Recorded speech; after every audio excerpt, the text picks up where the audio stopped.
minute, 30 seconds.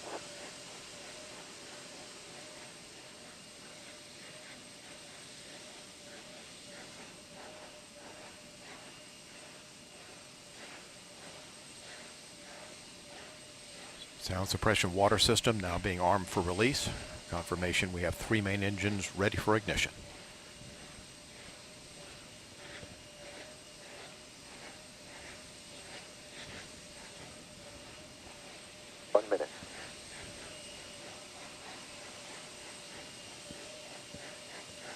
Space shuttle now on internal power.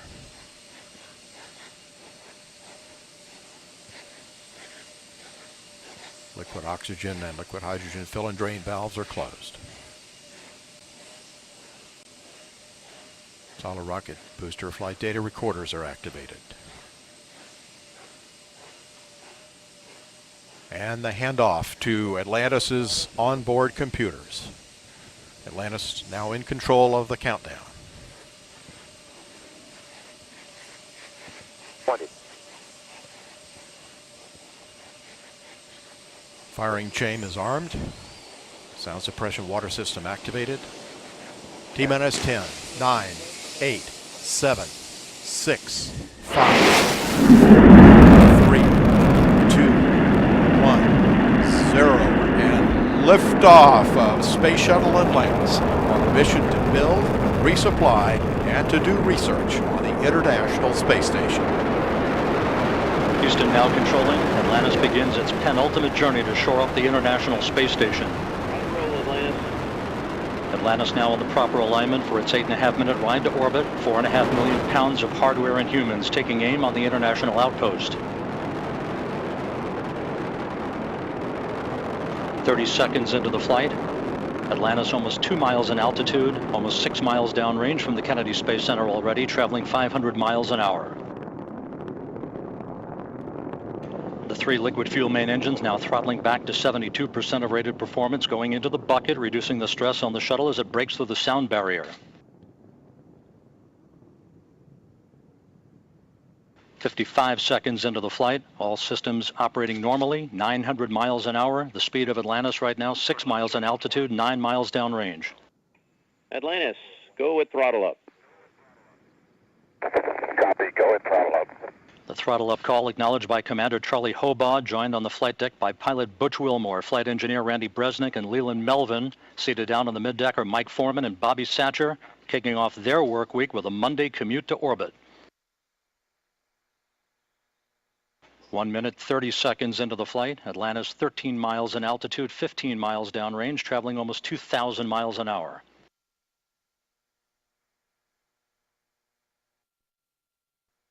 Three good auxiliary power units, 3 good fuel cells, 3 good main engines.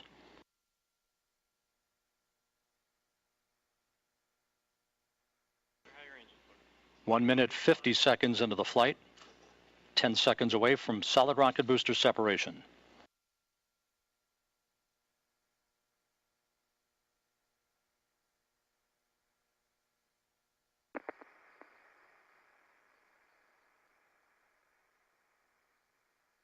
Booster officer confirms staging a good solid rocket booster separation. Guidance now converging. Atlantis steering into the center lane of Highway 129 en route to the International Space Station.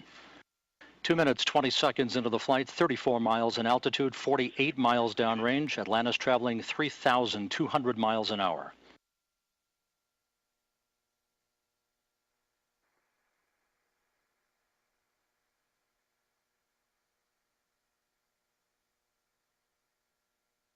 The propulsion officer in mission control reports that the orbital maneuvering system engines have ignited. Atlantis kicking on the afterburners. Copy, 2 engine down. Atlantis flying on the singular power of its 3 liquid fuel main engines, draining about a half a ton of fuel per second from the large fuel tank. Coming up on the 3-minute mark into the flight, Atlantis 46 miles in altitude, 81 miles downrange, traveling almost 4,000 miles an hour. Atlantis speeding straight as an arrow toward its date with the International Space Station Wednesday morning.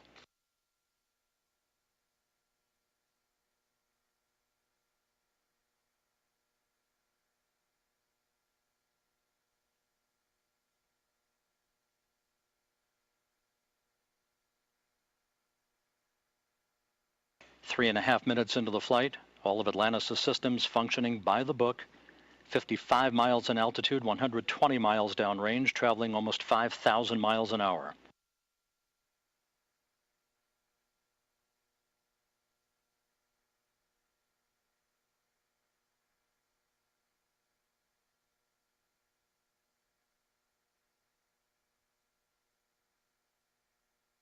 Atlantis, negative return.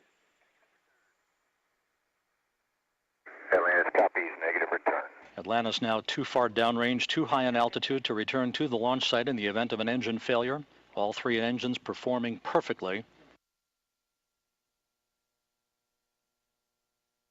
4 minutes, 20 seconds into the flight. Atlantis now 62 miles in altitude, 180 miles downrange, traveling almost 6,000 miles an hour. All systems performing normally. Atlantis on course, on track for its preliminary orbit. The Environmental Systems Officer reports a good flash evaporator system activated for Atlantis, providing cooling for the shuttle's avionics until the payload bay doors are opened about an hour and a half into the flight.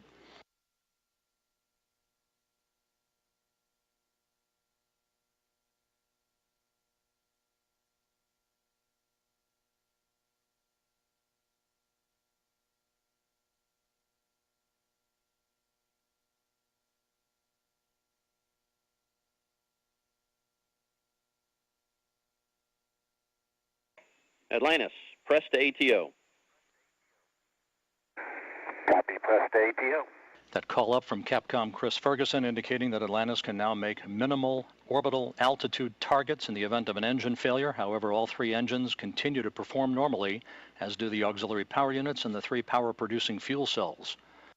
5.5 minutes into the flight, Atlantis now 67 miles in altitude, 312 miles downrange, traveling almost 8,000 miles an hour. Frankfurt, single engine, ops 3.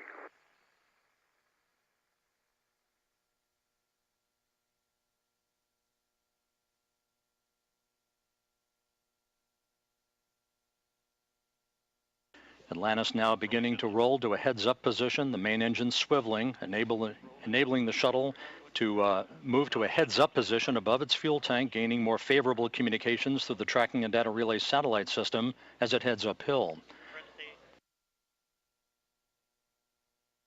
Atlantis, press to MECO, single engine Zaragoza 104. Press to MECO, single engine Zaragoza 104. That call from Capcom Chris Ferguson to Commander Charlie Hobaugh indicating that Atlantis can make normal orbital cutoff targets in the event of an engine failure. Go for the pitch. Okay, nominal shutdown, go for plus X, go for the pitch.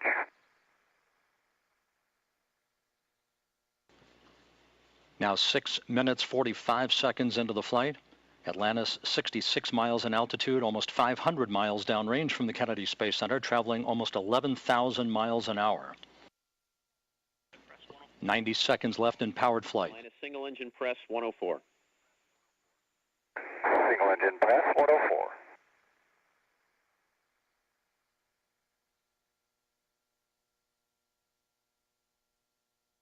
Coming up on the 7.5 minute mark into the flight, the main engines will once again be throttled down to limit the stress on the shuttle and its 6 crew members to that of 3 times the effect of gravity. Atlantis approaching a speed of more than 4 miles a second. At the time of main engine cutoff a minute from now, Atlantis will enter its preliminary orbit at a speed of 5 miles a second.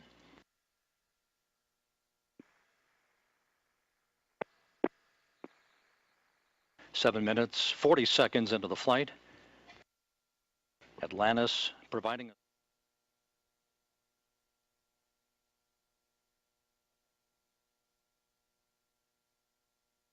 8 minutes, 10 seconds into the flight.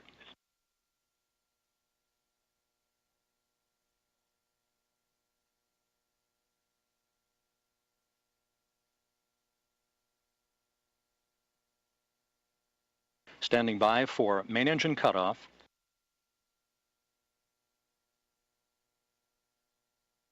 Main engine cutoff confirmed by the booster officer, standing by for external tank separation.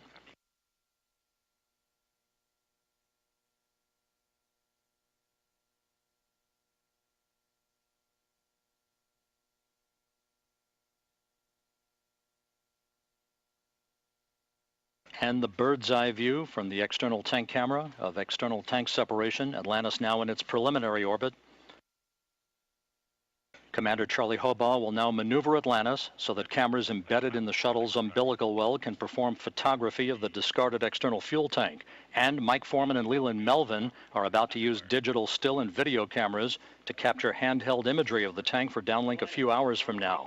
A flawless climb to orbit for the shuttle Atlantis and its 6 crew members en route now to the International Space Station. MECO ohms 1 is not required.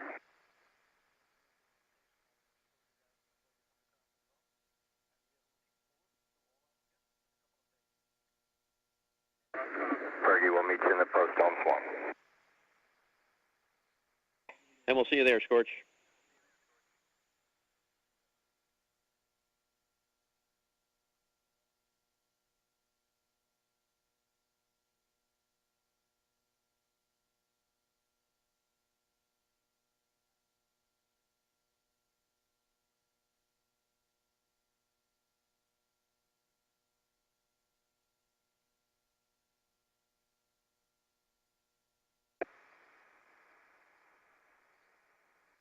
Hey, Fergie, for Tom.